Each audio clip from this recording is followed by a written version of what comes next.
Lil Durk has been arrested in Florida. Jail records show he was booked into the Broward County Jail pending charges of for hire without bond. This comes only hours after 5 people associated with his music business were also accused and taking part in that for hire plot. Lil Durk has been arrested and charged with for hire. Now, I want to back it up a bit. So, previous to Lil Durk being arrested, there were 5 other men that... Since his arrest is now public knowledge, it appears like Lil Durk might face some severe criticism this time around.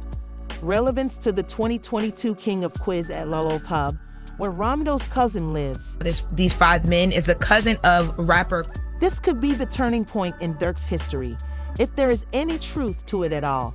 That is why federal authorities in Chicago didn't hold back when they went all out in Houston last Thursday to capture 5 persons they believe are connected to the death of Quando Rondo's cousin. Wilson Dandle, London Cavan, the Grant Deandra, Keith Jones. Based on what they describe as some very alarming evidence, prosecutors are certain that these 5 have a close relationship with Lil Durk's OTF group. It sounds like a broken storyline from start to finish, since David Bryan Lindsay and another man named ASA are currently facing some very serious allegations, including conspiracy to commit for hire that resulted in death and employing a machine gun in a crime that had a fatal conclusion. Data from the case files. These people apparently booked rental cars and flights, which were all charged to a linked credit card, and the cops were able to follow them. This is already bizarre, but it gets even crazier since there are rumors that an unnamed OTF member was touting large music prospects as the perfect hook to get someone to follow Quando.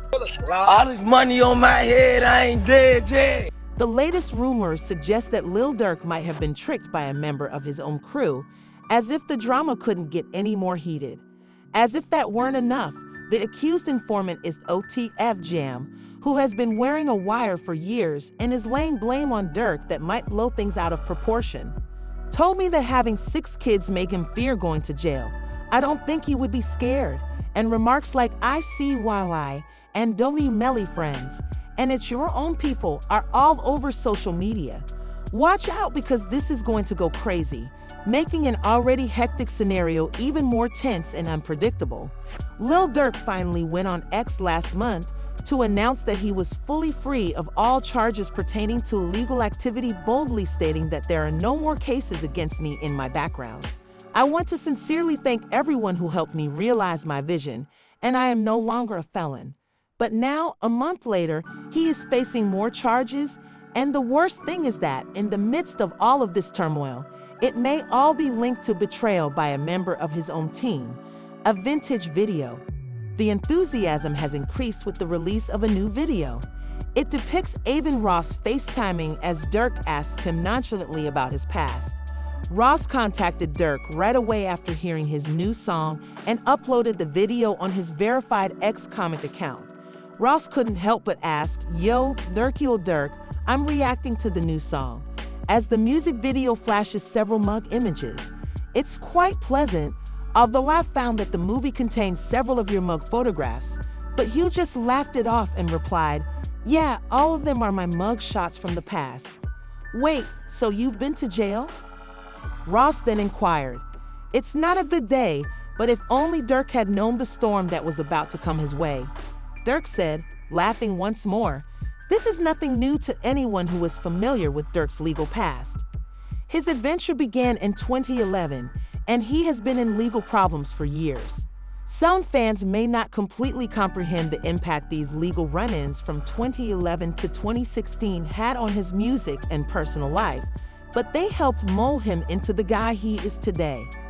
Durk was already working hard at the age of 17 to earn enough money for things like simple meals, but he seemed to be at a standstill no matter how hard he tried. Durk's irritation finally overcame him, and he took certain choices that altered the course of his life. Because he had few other options and was under pressure to live, he ended up turning to crime in order to stay afloat. While he had more on his plate with the birth of his child, he fully joined the Black Disciples, one of Chicago's most well-known gangs. Having his first child at the time just made things harder for him, and he felt like he was fighting an unwinnable war to survive. Street single with, Myself, Durk, and some of the family used to live in. Following his decision to join the Black Disciples, Durk found himself in the public eye due to a number of occurrences. He was driving one night in October 2011 when he had his first serious run-in. He was stopped holding a loaded pistol in one hand and a bottle in the other. After a quick search, he was arrested and given a 3-month custody sentence. However, when problems found him again in 2012, he was released on bond.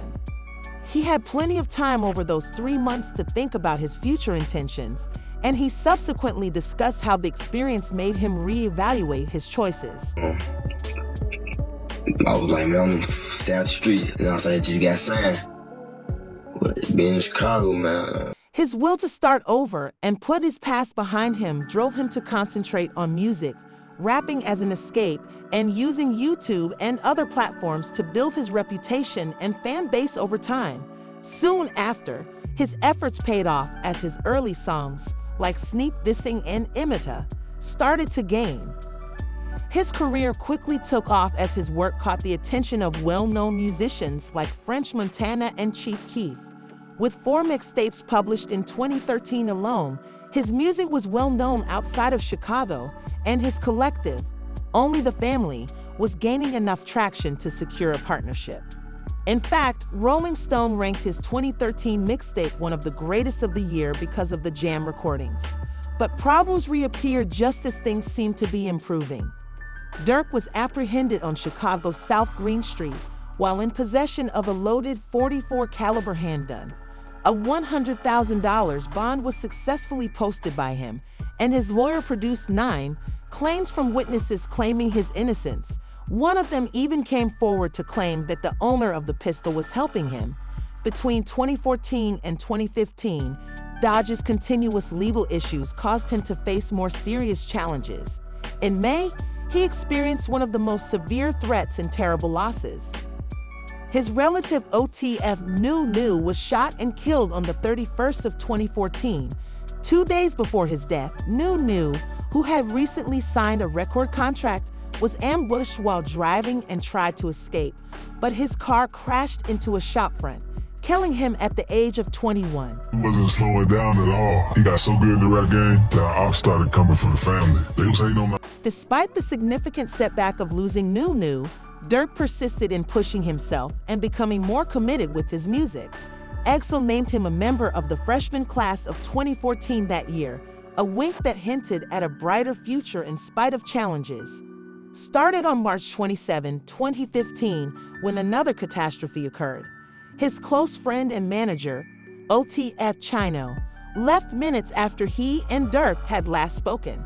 Hearing of Chino's death while in the studio was devastating because he considered him family. Talked to him, like how, before it actually happened. Like 10 minutes. Durk kept going forward and didn't allow anything to stop him from touring the country and winning followers from coast to coast, even though he was plagued by heartbreak, gang issues, and legal upheaval. But with celebrity, the more you rise, the more your past appears to follow you. So even when Durk was hundreds of miles away from Chicago, his street feuds were never too far away. Violence again knocked on his door on September 5, 2015, right before a big show at Philadelphia's Theater of Living Arts. The police quickly arrested a man in the crowd who was killed by gunshots that struck his tour bus. Suspects, and despite Durk's lack of involvement, the whole thing was a sobering reminder that danger was constantly around. But by 2019, things had taken a sharp turn when Durk and his close friend King Val were accused of assaulting a man named Alexander Witherspoon. After all, I had nothing to add. Like I had nothing to do, you are, did you? The prosecution claims that Durk and Vaughn used CCTV footage to target Witherspoon, shoot him in the legs, and then flee with his Jeep Cherokee and $330 in cash in a parking lot. Has this man been shot? Have you committed the other offenses for which you are charged?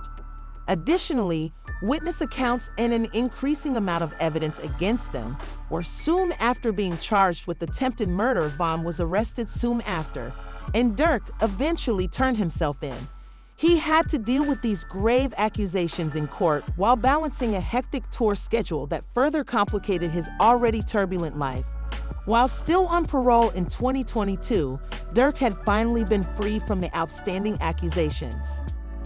By this time, he was living his life while keeping his past close at hand. He was mourning King V, his friend and collaborator, who had died 2 years earlier. Aside from the terrible loss that still hung over his life, there were also sinister rumors that he might have been involved in the murder of Lolo Pub, Rondo's cousin. As many have seen it as revenge for V's passing, I cannot be with anybody who has harmed my people. I'm not in it with you. I'm not saying that I'm going to or that I'm to if I see you. The street rumor claimed that Vu was the victim of the initial shot fired by someone from U's camp.